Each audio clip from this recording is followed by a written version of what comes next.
മക്കളുടെ കൈകളിലേക്ക് കപ്പലിത നൽകപ്പെട്ടു കഴിഞ്ഞു.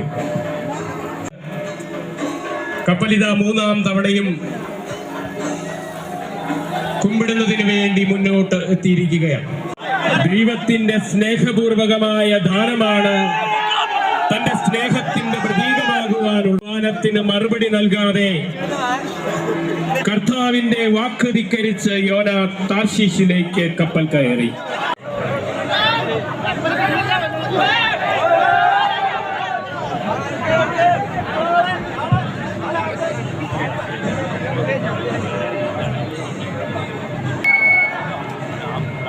അടി നീളമുള്ള കപ്പലാണിത്.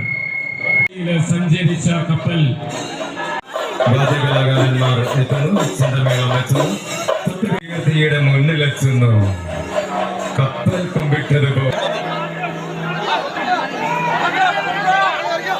ഭാരതസഭയുടെ ഗർഭഗ്രഹം എന്ന് വിശേഷിപ്പിക്കപ്പെടുന്ന ധരിപ്പിക്കപ്പെട്ട തിരുസ്വരൂപമാണ് യൗവന ദിവ്യയുടെ തിരുസ്വരൂപം. കപ്പലിൽ സേവയോട് ചേർക്കപ്പെടുക.